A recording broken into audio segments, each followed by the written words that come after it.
Hey everybody, welcome to Better Me in 23. It is April 10th, 3 p.m. Eastern, and we have a pretty good registration list today, so just want to let a few more people hop on. So Shirley and I are just talking about, she was recently in the UK, so we were talking about some bucket list travel locations we'd like to go. Jamie, Hawaii for sure, I've been, it's amazing. Germany is not on my list, but I feel like it should be. So I feel like that's another very, very cool country to go to. So I think I'll have to follow your lead and put that on my bucket list too. But if anybody else wants to hop in and throw some bucket list destinations in the chat, we'd appreciate it. And we'll get started here in probably about 30 seconds. So let more people hop on. No other bucket list, people? Where have you been? Where do you want to go? Fiji, good one, Brian. The Thailand, like the Phuket, or I know it's really a horrible place where the whole like tsunami happened, but it's also, for me, I feel like it's just like this magical, beautiful, like is the Thailand Phuket area. That would be on my list as well. All right, well, I think we will go ahead and get started. Thanks again, everybody, for being here for the Better Me in 23 series. This is actually part 5 of the 6-part series that we've been doing with Shirley Clark. Shirley, thanks again. Part 4, sorry. Oh, yeah, page 5, June is 6. I've lost track of the month. So yeah, sorry, part 4. There's 2 more sessions of this series that we're doing with Shirley Clark. So welcome, Shirley. Thanks again for joining us today. So I just want to, before we get started, throw out to you guys who have been on these calls, if this is your first one or if you've been on the previous 3, as we sort of roll out the next 2 sessions, looking towards the end of the year, what else would you like to hear about? I mean, this is a Better Me in 23, right? So really, what are you looking for in that?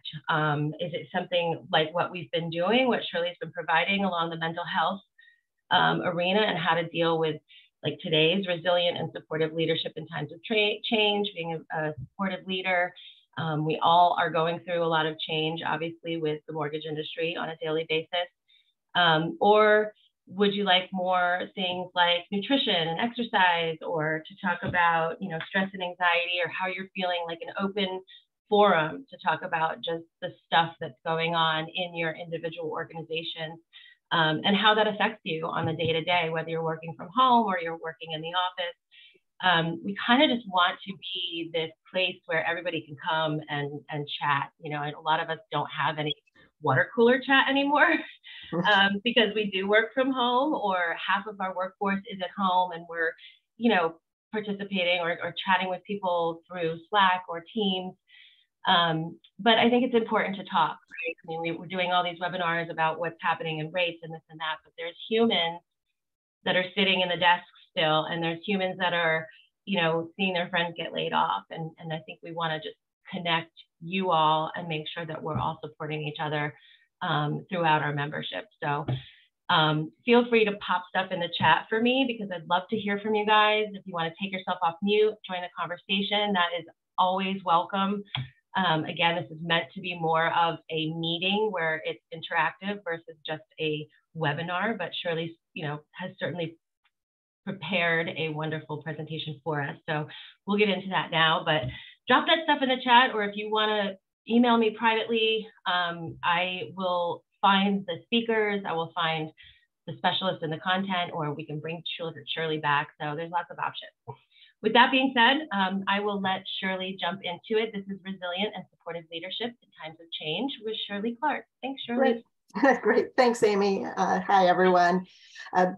I do not know how many of you have been on previous webinars with me, so I'll just give you a real brief in that. You know, I have a long background in the mortgage banking industry and have certainly weathered a whole lot of change myself, especially during some of the down market times.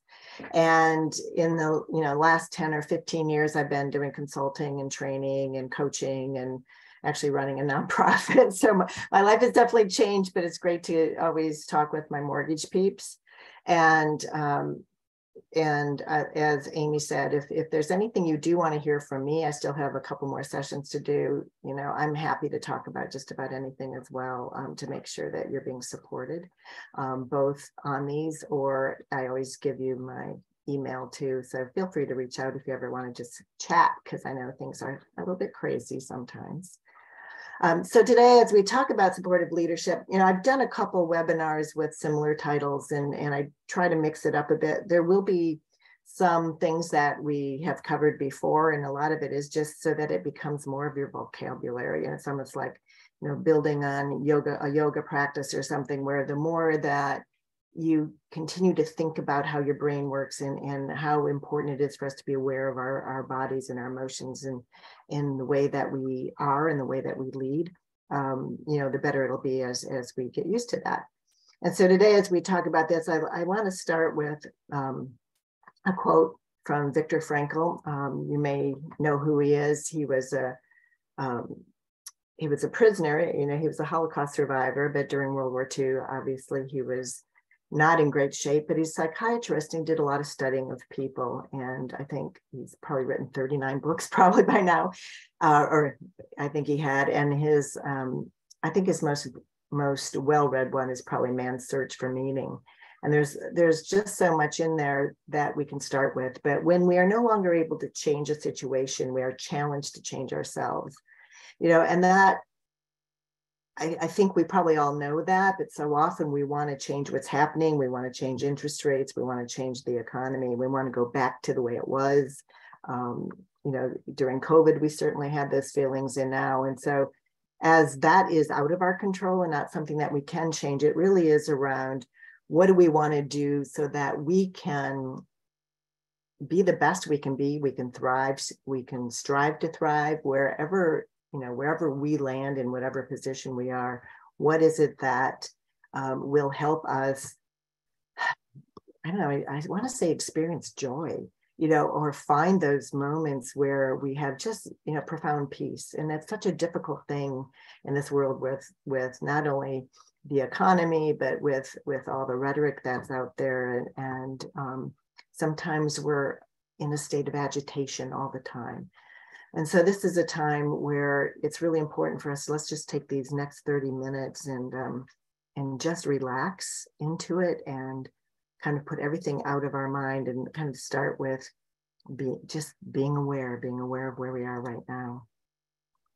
So when we talk about resilient and supportive leadership, you know, if we were in a room, I'd shout out, you know, have you answer, what does that mean? Feel free to chat or to take yourself off mute if you do want to.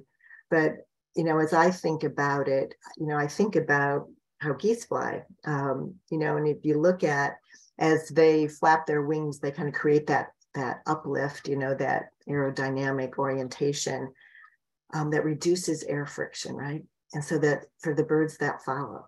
And that's really, you know, what we think about is what can you do to reduce the friction for those that are with you in your group or that are following you.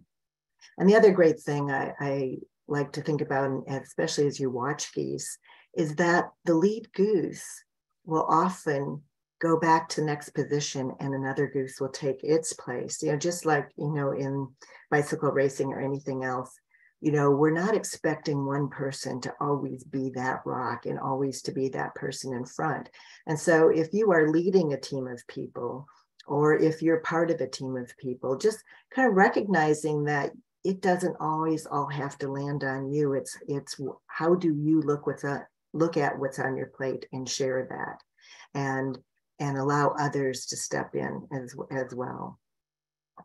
And I also like to look at, you know, resilience. I think in some of the webinars we've talked about oscillation, which is, you know, thinking about that rest and recovery period that we all need, and we should all oscillate every 60 to 90 minutes, which means whatever we're doing, take a breath or whatever. And so we kind of look at that rubber band as stretching it and releasing, and that the rubber band in and of itself doesn't break because we release it. But if we kept stretching, it would eventually unravel. And so as we look forward, I really like to look at these multiple rubber bands to say, you know, what do you need to engage so that it's not just a single, my thoughts, I'm resting them, but your mind, your body, your heart, your spirit, other people, your team, you know, other resources that might be available to you. So what do you need for yourself? You know, how do you support yourself? And then what do you need for all of those around you? And when we think about team, you know, we're leading a team, you know, I'd love to just think about a team in general, about anyone in your world around you. That can be your family, your friends, you know, it can be coworkers, it can be clients, it can be suppliers, you know, vendors. So, you know, think about everyone that's in your purview when you think about leadership, you know, and how you show up to everyone else.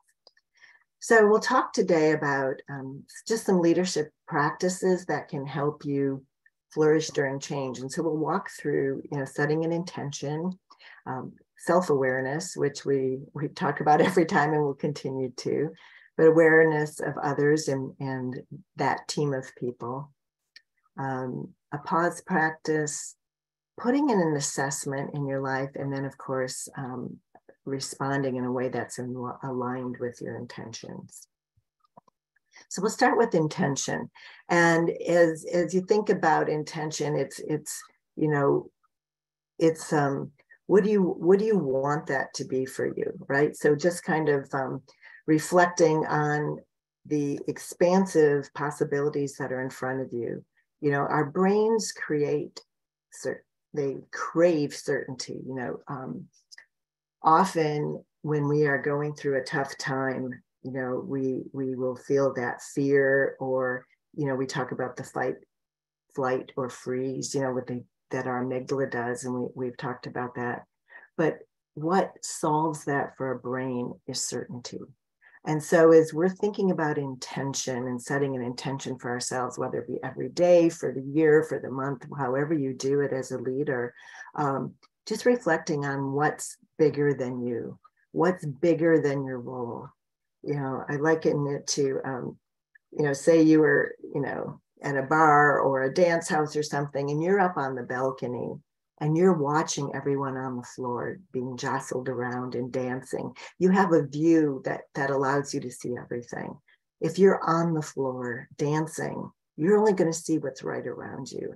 And so setting an intention to reflect on expansive possibilities is really around, how do I raise myself up for a few minutes so that my purview is larger? The way that I perceive things is next level leadership. It's not just in the doing role. And when we are stressed, we're often just going from one thing to the next, and we're doing our checklist as best we can.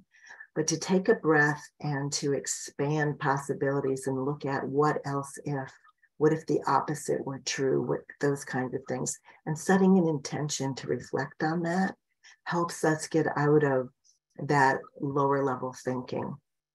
And so then also just some other things that you might consider as you set intentions is just thinking about how you watch for moments to check in with others.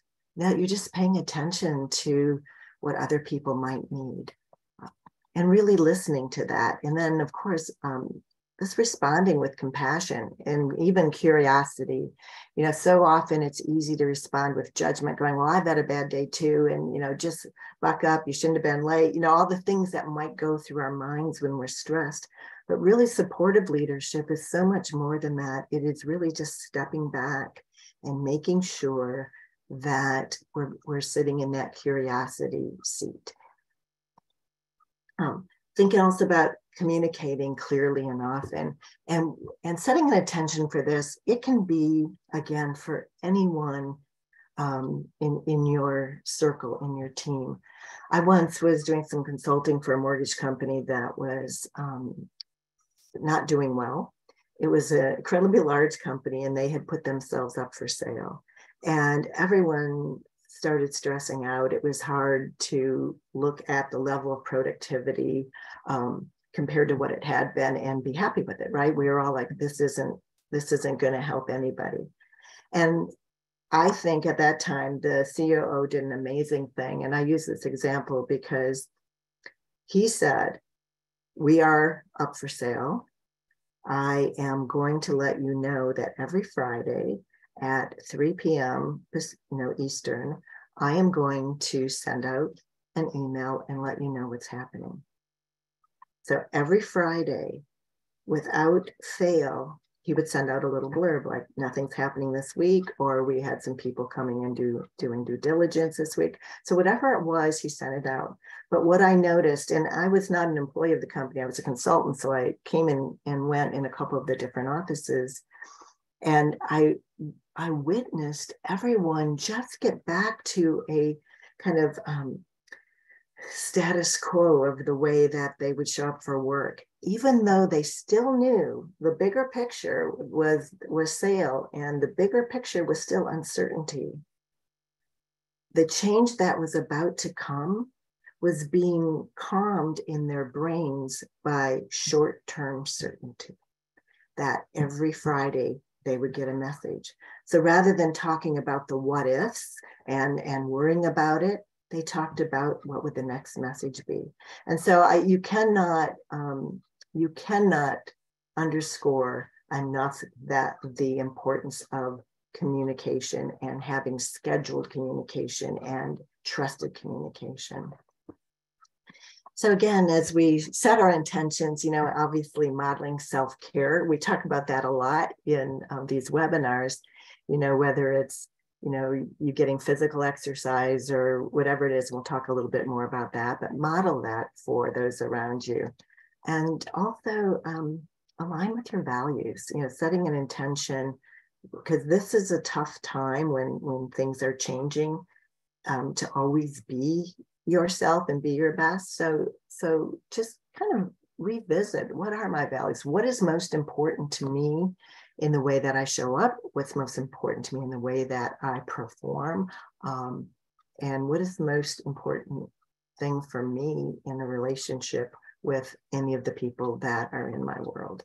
So again, align with your values as you set your intentions or choose for that.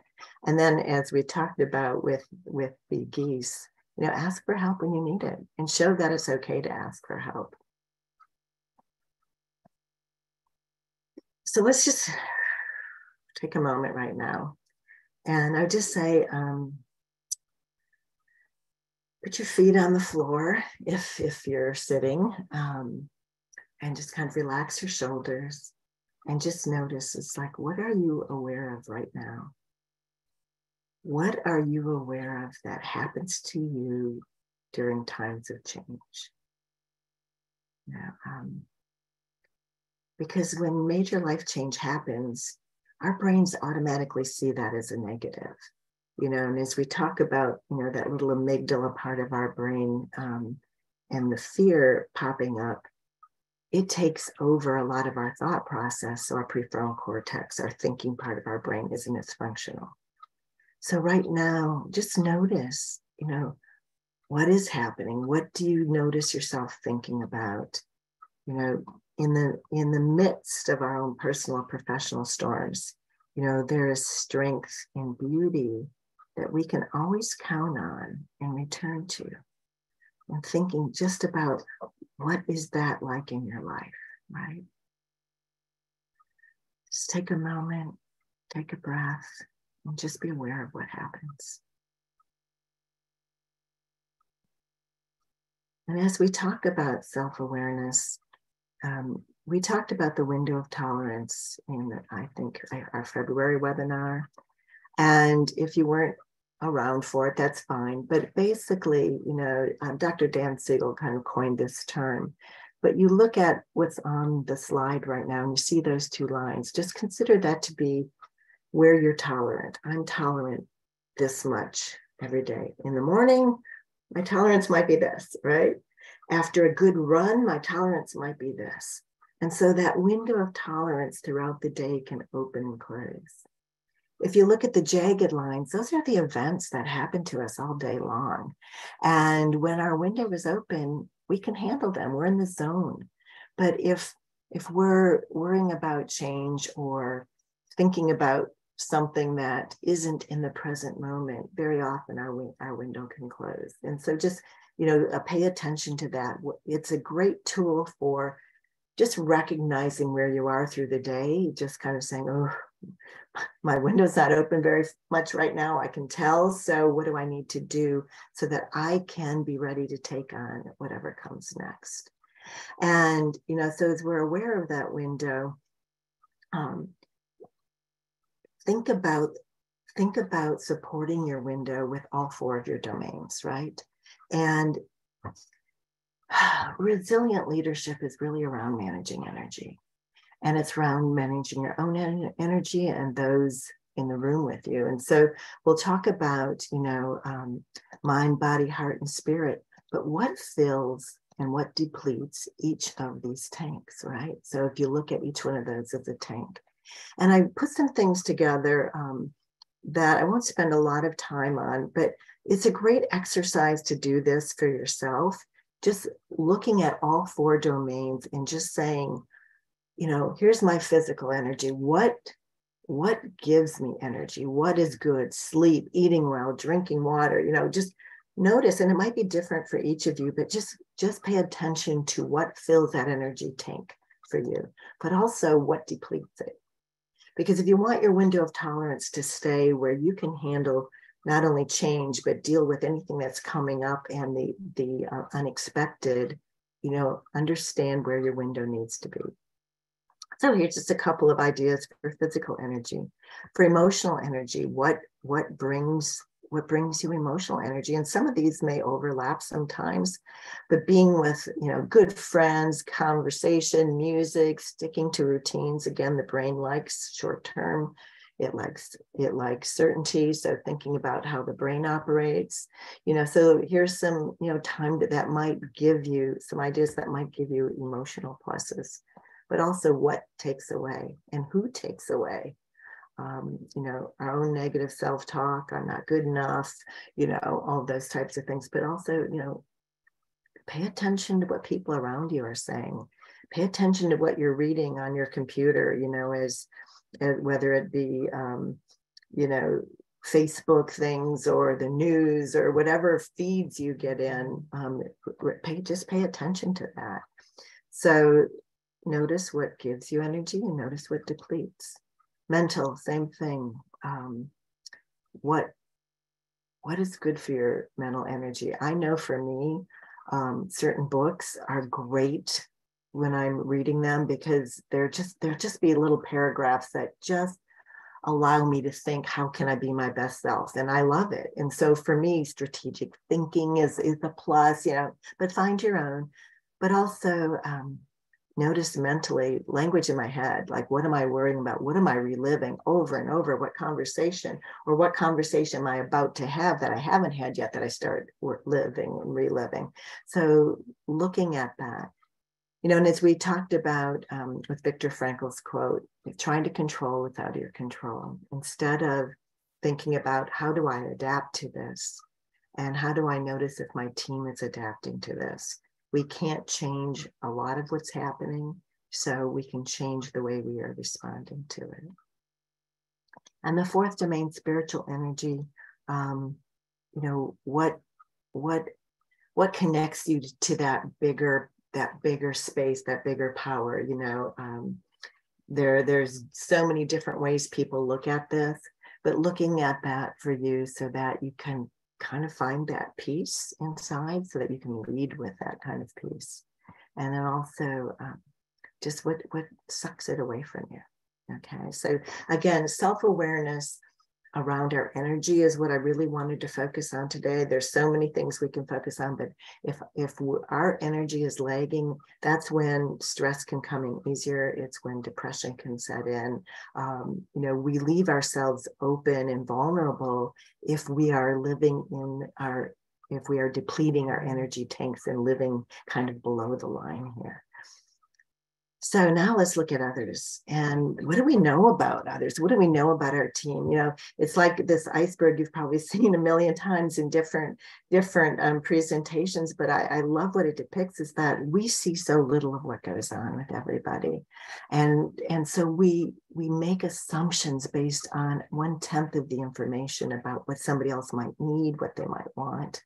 And so just some questions, you know, to kind of ask is, you know, does your team feel psychologically safe? I mean, are they worried about things? And again, the things that may or may not happen may be out of your control, but sharing and connecting and communicating help relieve that kind of stress. So think about that. You know, does your team feel, you know, productive, appreciated? Are they connected with each other? You know, as Amy was saying earlier, just having these calls just to connect on something when we're working at home and when we're not seeing people. And, you know, I mean, how many times in the morning did you talk about your day and kind of release any stress, you know, from the day before you even started your day? We did a lot of things that were healthy for us when we were together that may or may not still happen. So just kind of thinking about what do we know about others and how important it is that I do know. People may need more help and you may need to refer them to other resources for that. So just kind of keeping that in mind as you're being supportive. Here's a big one. You know, here's where we can be influenced, or you can influence others. You know, you've heard monkey see, monkey do, but we don't always realize that we are monkey see, monkey do every day with our energy. We have mirror neurons that will reflect the energy in the room if we're not strong. I don't know if you've ever been in a situation where, you know, you're in your room, you're doing whatever, and somebody walks in and does not say a word, and everybody goes, because you could feel their energy. They were upset or uptight or angry or something, and you're just kind of like, and you just kind of cower down, and there's been not a word spoken. So two things. One is that you want to be able to protect yourself against that kind of energy, right? And the other thing is you want to be able to shift energy. And you have that power and that strength. And it's really important to realize that the effects of the strongest energy win.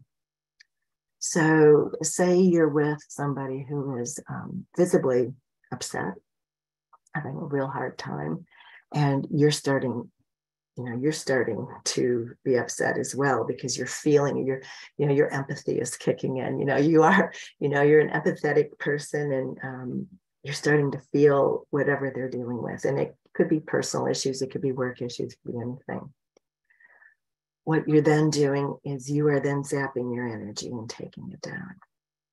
But if you can mentally, while you're listening to them, return to a place of calm because you've been practicing your breathing, you've been practicing your visualization where your peace, where you can almost feel your peace filling your body and coming out through your body, right? Almost like an aura.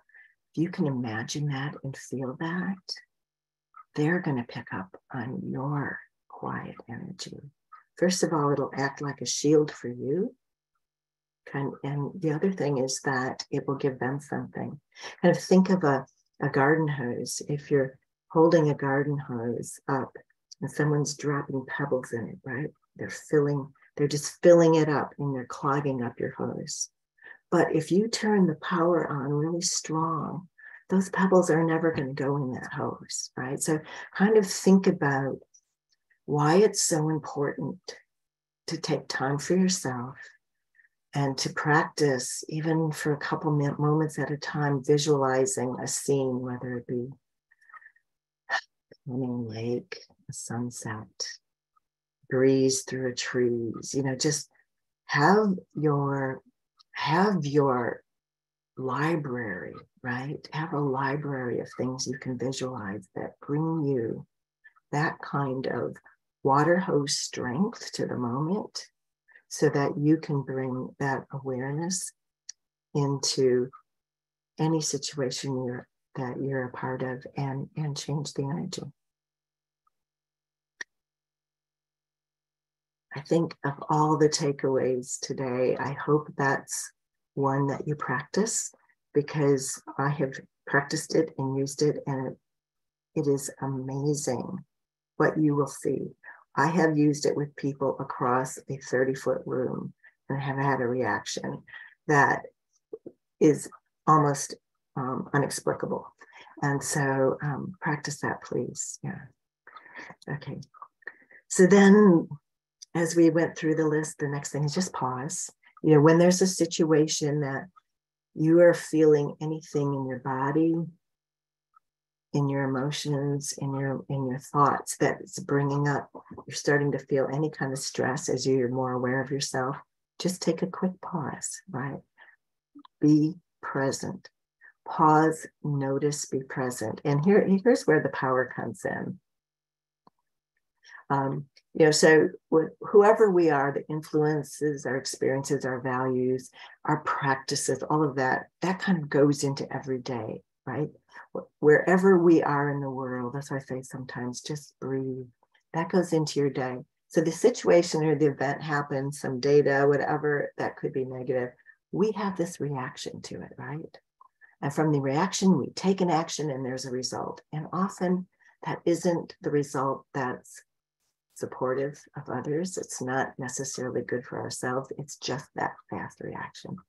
So what we really want to do is the moment we feel this reaction coming up, and notice where it comes up for you, shoulders tight, fists clench, whatever it happens to be, that's when you pause.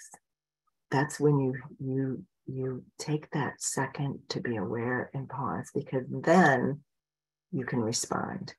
And with a respond, you can take an action that has been aligned with the intentions that you were setting in the very beginning. So again, this pause is so important, but in order for you to pause, you have to feel that reaction coming up.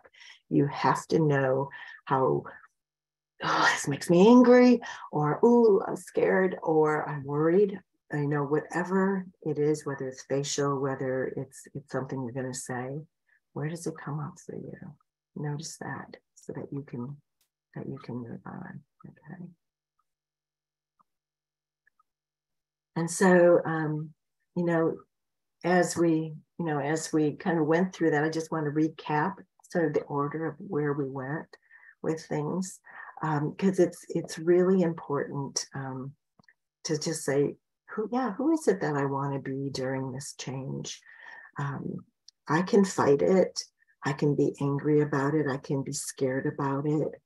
But, you know, change is going to happen no matter what. So how do I want to get through this? And how do I want the people around me to get through it?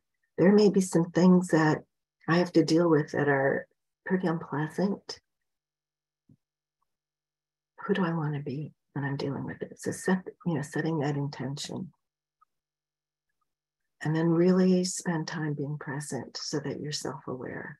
You're aware of what goes on in your thoughts, in your emotions, in your body, even if you're disconnected, you know, from whatever that greater power or connection is for you.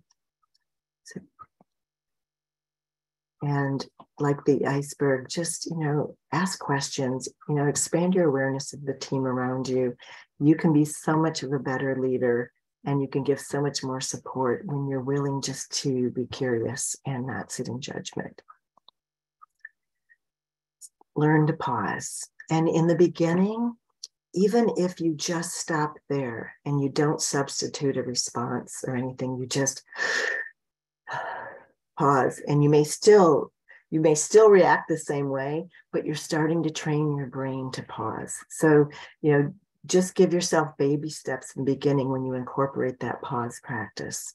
Key is that practice.